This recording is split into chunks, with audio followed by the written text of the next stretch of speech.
जैसे कि आप स्क्रीन पर देख रहे हैं, इस वक्त आपके सामने मौजूद है इशू ऑफ डिबेंचर्स यानी ऋण पत्रों का निर्गमन से संबंधित प्रश्न। और हमारे पास इस वक्त प्रश्न संख्या 14। एक कंपनी ने 1006% ऋण पत्र प्रत्येक 100 रुपये का 10 रुपये बट्टे पर, जो कि 10 रुपये प्रार्थना पत्र पर तथा शेष आवंटन पर देय होंगे, निर्गमित करने का निश्चय किया। 1200 ऋण पत्रों के लिए प्रार्थना पत्र आए तथा अधिक प्रार्थना पत्र राशि आवंटन पर देय राशि के लिए रखकर आवंटन कर दिया गया।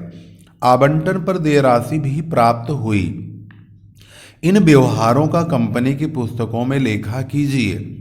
तो यहाँ पर जब आपने देखा ध्यान से, तो कंपनी को 1000 डिबेंचर के पैसे ही चाहिए, लेकिन कंपनी के पास जो डिबेंचर की एप्लीकेशन आती है वह 1200 ऋण पत्रों की प्राप्त हो जाती है, यानी 200 ऋण पत्रों का अधिक पैसा इनके पास आ जाता है। अब 200 ऋण पत्रों का होगा क्या? इनके पास दो ऑप्शन होता है फालतू पैसों को यूज करने का। पहला, या तो 200 ऋण पत्रों के पेमेंट को ये जो प्राप्त करी है कंपनी ने उसे वापस कर दिया जाए। दूसरा ये कि उसका पैसा आवंटन पर रख लिया जाए। इन दोनों में से इन्होंने अधिक प्रार्थना राशि आवंटन पर देय राशि के लिए ही रखकर आवंटन किया है। इसका मतलब ये है कि इन्होंने फालतू पैसे अलॉटमेंट पे रख लिए हैं। अब हम इसको कैसे सॉल्व करेंगे, चलिए समझते हैं। इस वर्किंग टेबल से हम इसको आसानी से जान पाएंगे। यहाँ हमने आर का मतलब हुआ कंपनी की रिक्वायरमेंट।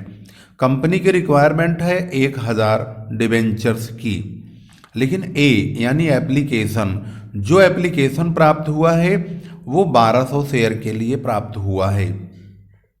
इसमें से कंपनी 1000 डिबेंचरों के पैसे को डिबेंचर्स अकाउंट में ट्रांसफर करना है और 200 डिबेंचर्स के पैसे को उन्होंने अलॉटमेंट पे ट्रांसफर कर दिया है। यह क्वेश्चन में ही बताया गया है कि फालतू पेमेंट को उन्होंने अलॉटमेंट पर ही ट्रांसफर कर दिया है। जो इसकी रेटिंग हुई है एप्लीकेशन पर 10 रुपये मांगा गया है, बाकी 80 रुपये अलॉटमेंट पर होगा। यहाँ पर 10 रुपये का डिस्काउंट भी लगेगा, क्योंकि इस सवाल में 10 रुपये बट्टे पर इस डिबेंचर को बेचा गया है, जो कि हमने पहले ही पढ़ लिया है। तो 1200 में से कंपनी को 1000 डिबेंचर का पैसा चाहिए, लेकिन कंपनी के पास 1200 डिबेंचर के पैसे 10 रुपये के रेट से प्राप्त होते हैं। किस प्रकार से इसको सॉल्व करेंगे, चलिए समझते हैं। कंपनी के पास जो पैसा स्टार्टिंग में आएगा वह 1200 डिबेंचरों का 10 रुपये के रेट से 12,000 रुपये प्राप्त होंगे। Bank account debit to debenture application account being amount of debenture application received, 12,000 रुपये प्राप्त हो जाएंगे। कंपनी डिबेंचर एप्लीकेशन के इस 12,000 रुपये को 3 टुकड़े कर सकती है। फिलहाल इन्होंने 2 टुकड़े किए हैं। पहला टुकड़ा इन्होंने 1000 डिबेंचर का 10 रुपये के रेट से सीधा इसका पेमेंट डिबेंचर्स अकाउंट में ट्रांसफर कर दिया है। यह डिबेंचर 6% वाला है, इसलिए 6% डिबेंचर्स अकाउंट में 10,000 रुपये ट्रांसफर हो जाएंगे। कंपनी ने कहा 200 डिबेंचरों का पैसा अलॉटमेंट पे ट्रांसफर कर दिया जाए, तो 200 की मल्टीप्लाई 10 से करेंगे, 10 से 2 डिबेंचर अलॉटमेंट के नाम से 2,000 रुपये ट्रांसफर कर देंगे। एक काम और हो सकता था, 2 बैंक अकाउंट से पैसे वापस भी भेजे जा सकते थे, लेकिन हमने यहाँ नाम तो डाल दिया, लेकिन यहाँ अमाउंट निल कर दिया। इससे हमने यह बताने की आपको कोशिश की है कि इसका एक ऑप्शन और भी बन सकता है, वह पैसा वापसी का होता है, लेकिन इन्होंने पैसा कोई वापस नहीं किया है, इसलिए इस एंट्री के अमाउंट में हमने निल कर दिया है। अब कंपनी अगली कॉल करेगी, 1000 की मल्टीप्लाई 80 में करके डिबेंचर का पैसा मांगा जाएगा, जो कि डिबेंचर्स अकाउंट के लिए अलॉटमेंट का पैसा होगा, और ये जो 10 रुपये है यह डिस्काउंट का होगा। डिस्काउंट के बारे में पहले ही बताया जा चुका है। 1000 की मल्टीप्लाई 80 से यानी 80 से करेंगे तो डिबेंचर अलॉटमेंट का पैसा 80,000 रुपये ड्यू होगा, और 1000 की मल्टीप्लाई 10 से करा जाएगा तो 10,000 रुपये discount on issue of debentures account के डेबिट होंगे 10,000 रुपये। इस प्रकार से कंपनी पूरे डिबेंचर्स अकाउंट में जो 6% डिबेंचर्स है उस पर 90,000 रुपये की डिमांड यानी अमाउंट ड्यू करेगी। और यदि कंपनी 90,000 रुपीज़ ड्यू करती है तो कंपनी को कितने रुपए मिलेंगे? क्योंकि डिस्काउंट जब दिया जा रहा है कंपनी की ओर से तो यह पैसा कंपनी को नहीं मिलेगा। कंपनी को सिर्फ ये 80,000 रुपये ही प्राप्त होने हैं। लेकिन क्योंकि डिबेंचर अलॉटमेंट पे पहले ही 2,000 रुपये आ चुके हैं तो ये 2,000 कट जाएंगे, 80,000 रुपये में से 2,000 हट जाएंगे, यानी 2,000 का पेमेंट नहीं होगा। सिर्फ bank account debit to debenture allotment में 78,000 रुपीज़ ही प्राप्त हो पाएंगे, क्योंकि डिबेंचर अलॉटमेंट का पैसा पहले ही 2,000 रुपये प्राप्त हो चुका है। इस प्रकार से यह क्वेश्चन नंबर 14 आपकी स्क्रीन पर मौजूद है, जिसको आपने स्टेप बाय स्टेप वर्किंग के साथ बहुत अच्छी तरह से क्लियरली समझ लिया है। इस वीडियो को देखने के बाद आप वीडियो जरूर शेयर करेंगे। मुझे उम्मीद है कि यह वीडियो अन्य स्टूडेंट्स तक पहुंचाएंगे जरूर। यहाँ पर हमारा क्वेश्चन नंबर 14 पूरी तरह से फिनिश हो चुका है। Question number 15, Aditya company limited ने 1 अप्रैल 2011 को 100 रुपये वाले 15% 1,000 ऋण पत्रों का 5% छूट पर निर्गमन किया। ये ऋण पत्र 31 मार्च 2016 को 5% प्रीमियम पर शोध्य थे। सभी ऋण पत्रों के लिए याचनाएं एवं भुगतान प्राप्त हुआ। 2011 और 12 तथा 2015 और 16 के लिए कंपनी की लेखा पुस्तकों में आवश्यक जर्नल प्रविष्टियां कीजिए तथा ऋण पत्र खाता बनाइए। सभी देय ब्याजों का भुगतान भी उसी वर्ष कर दिया गया। जिस प्रकार से हमने यहाँ क्वेश्चन को पढ़ा है, क्वेश्चन को पढ़ने से पता चलता है इस कंपनी का जो फाइनेंशियल ईयर है वह 1 अप्रैल से 31 मार्च वाला चल रहा है। इन्होंने 1 अप्रैल 2011 में 100 रुपये वाले 1,000 डिबेंचर यानी कि 1 लाख रुपए का हो जाएगा डिबेंचर की वैल्यू। 15% वाले डिबेंचर्स हैं ये, और 5% छूट पर यानी 95,000 रुपीज़ इनके पास प्राप्त होगा, क्योंकि 1 लाख का अगर हम 5% कम करेंगे तो 5,000 रुपये कम हो जाएगा, यानी बैंक में 95,000 रुपीज़ ही प्राप्त होंगे। इसका मतलब ये हुआ कि कंपनी को इस वक्त 95,000 रुपये ही मिलेंगे।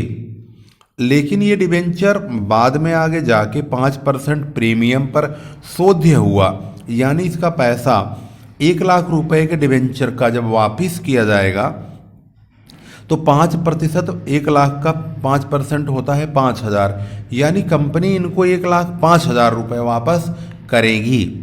यानी पेमेंट तो मिलेगा इनको 95,000 का, जबकि पेमेंट जब वापस करेंगे तो 1,05,000 रुपये वापस करेंगे।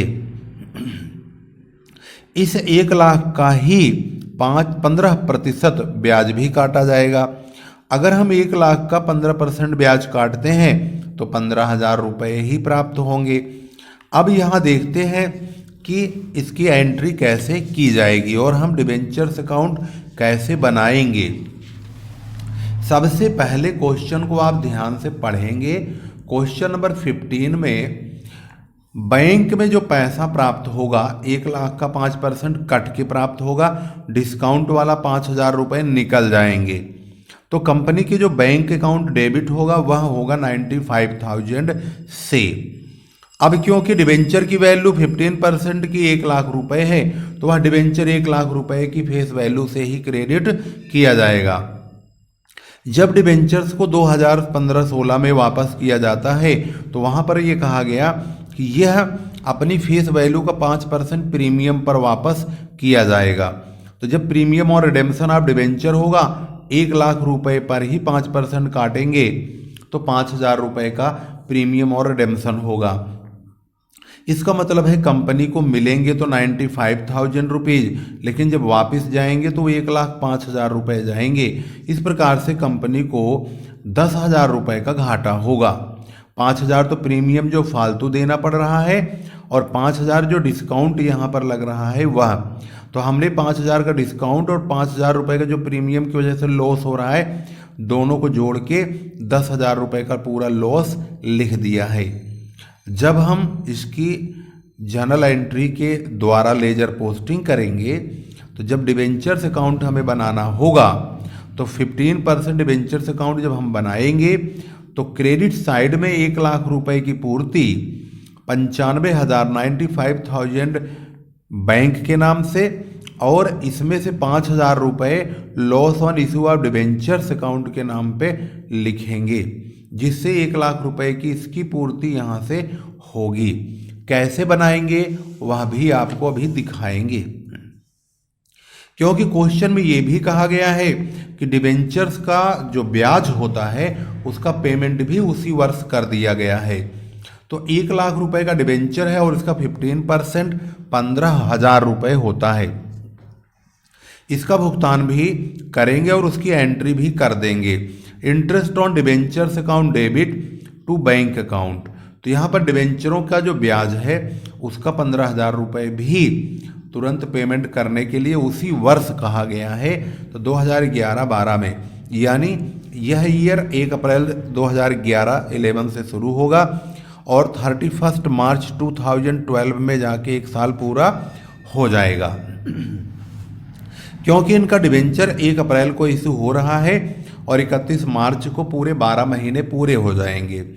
तो यहाँ पर हम पूरे साल का ब्याज 15,000 रुपये उनको पेमेंट करेंगे, क्योंकि एंट्री के बारे में उन्होंने कहा है कि 11-12 और 15-16 की ही आप एंट्री बना के दिखाइए। तो यहाँ पर आप देखेंगे 11-12 का तो हो गया, अब 15-16 की बारी आ गई है। जो डिबेंचर हम यहाँ पर 15,000 वाला 1 लाख रुपए का ले रहे हैं उसका पेमेंट जब वापस करेंगे तो 1 लाख भी करेंगे और 15% पर ये जो हमारा ब्याज बनता है 1 लाख का उसका भुगतान करेंगे, अब प्लस प्रीमियम जो बनता है 5,000 रुपये का रिडेम्पशन के टाइम का उसका भी भुगतान करेंगे। अब देखते हैं इसकी एंट्री कैसे बनेगी। पहले हम इसका अमाउंट ड्यू करेंगे, 15% डिबेंचर्स अकाउंट डेबिट करेंगे 1 लाख रुपए का, प्रीमियम और रिडेम्पशन ऑफ डिबेंचर्स करेंगे 5,000 रुपये का। कुल मिलाकर डिबेंचर होल्डर्स जो 15% वाले हैं उनका 1,05,000 रुपये ड्यू होगा। फिर हम उसको बैंक से पेमेंट कर देंगे। 15% debenture holders debit to bank account से हम पेमेंट करेंगे। उसके बाद हम डिबेंचर इंटरेस्ट का भी पेमेंट 15,000 का बैंक के द्वारा कर देंगे। इन सब के बदले में हम एक सिंगल एंट्री भी बना सकते हैं जिसमें हम 15% डिबेंचर्स का 1 लाख रुपया, प्रीमियम और रिडेम्पशन ऑफ डिबेंचर का 5,000 रुपया और इंटरेस्ट ऑन डिबेंचर का ये 15,000 रुपये, तीनों को इकट्ठे ही पेमेंट कर सकते हैं। उसके लिए सिंगल एंट्री ऐसे बनाई जा सकती है। 15% डिबेंचर्स अकाउंट के 1 लाख रुपये, प्रीमियम और रिडेम्पशन ऑफ डिबेंचर्स अकाउंट के 5,000 रुपये, इंटरेस्ट ऑन डिबेंचर्स अकाउंट के 15,000 रुपये, टू बैंक अकाउंट के नाम से 1,20,000 रुपये, 15, 5, 20 और 1 लाख, ये 1,20,000 का भुगतान ऐसे किया जा सकता है। यानी यह एक सिंगल एंट्री में भी लिखा जा सकता है, जरूरी नहीं कि हम ये 3 एंट्री बनाएं। अब हम करेंगे इसका डिबेंचर अकाउंट बनाएंगे। तो यहाँ पर आप देखेंगे 15% डिबेंचर्स अकाउंट है, यहाँ 15 भी लगा देंगे तो कोई दिक्कत नहीं है। अब ये 15% डिबेंचर्स अकाउंट कैसे बना है इसको आप ध्यान से देखेंगे। 2011 अप्रैल 1 को बाई बैंक के नाम से यहाँ ध्यान देंगे तो जो जर्नल एंट्री बनी है, डिबेंचर्स अकाउंट 15% 1 लाख रुपए क्रेडिट साइड में है, तो हम 1 लाख रुपए क्रेडिट में तो लिखेंगे, लेकिन डेबिट का जो वजह जो है इसकी बैंक का और लॉस का 2 वजह है, इन 2 वजहों को हम लिखेंगे। तो बाई बैंक के नाम से 95,000 और by loss on issue of debentures के नाम से 5,000 रुपये इस प्रकार से लेंगे, क्योंकि बैंक से 95,000 आया है और बाकी डिस्काउंट का पैसा और लॉस का पैसा है, उसमें से loss on issue of debentures के नाम से ही हमने दोनों लिखा है, तो वहाँ से 5,000 रुपये लेके हम इसको 1 लाख रुपए पूरा करके टू बैलेंस सीडी में 1 लाख रुपए दिसंबर 31 मार्च 2012 को 1 साल पूरे होंगे, तो हम इसको बैलेंस सीडी यानी कैरी डाउन करके इस दोनों तरफ के बॉक्स को बंद कर देंगे। यहाँ पर आपको कन्फ्यूजन हो सकती है कि हमने 95 तो लिखा है, लेकिन ये 5,000 रुपये आप कन्फ्यूज हो रहे होंगे कहाँ से लिखा है, दोबारा समझ जाइए। जब हमने 15% डिबेंचर्स अकाउंट का यहाँ अमाउंट देखा तो 1 लाख रुपए हमें पूरा करना पड़ेगा। जब हम लेजर बनाते हैं तो अगर हम क्रेडिट में अमाउंट होता है तो वह डेबिट की वजह से होता है, तो हम डेबिट वाले अमाउंट उनका जो नाम होता है उसका इस्तेमाल करते हैं। तो यहाँ पर जो डेबिट का नाम है वो बैंक के नाम से 95,000 है, और जो 5,000 रुपये और इसको 1 लाख को पूरा करने के लिए लेना पड़ेगा, वो loss on issue of debentures में से 5,000 रुपये लेना पड़ेगा। तो इस प्रकार से 1 लाख रुपए पूरा होगा, क्योंकि डिबेंचर्स की वैल्यू 1 लाख है, तो 1 लाख से ज़्यादा हम पैसा यहाँ नहीं दिखा सकते। जो ये बैलेंस सीडी हुआ है वही 1 अप्रैल 2012 को जाके ब्रॉड डाउन होगा। इसको भी हम अभी 2012 में दिसंबर उसमें मार्च 31 2013 में बैलेंस सीडी करेंगे, फिर इसको ले जाकर अप्रैल दोनों तरफ बॉक्स बंद करके अप्रैल 1 2013 में ब्रॉड डाउन करेंगे। वही प्रोसीजर हम कहाँ तक ले जाएंगे, 14 हो गया, फिर 15 हो गया, यहाँ तक लाएंगे। टू बैलेंस बीडी करेंगे यानी ब्रॉड डाउन करेंगे 1 लाख रुपए। 31 मार्च 2016 को टू बैंक अकाउंट के नाम से इसको 1 लाख रुपए लिख के इसे क्लोज कर देंगे, क्योंकि उन्होंने कहा है दिसंबर 31 2016 को सभी डिवेंचर्स का भुगतान कर दिया गया है। इस प्रकार से debentures account step by step इसके एक एक पॉइंट्स आपके स्क्रीन पर क्लियर करा दिए गए हैं। यदि किसी प्रकार का डाउट आपको उत्पन्न होता है तो आप वीडियो को शुरू से एक बार फिर देखिएगा।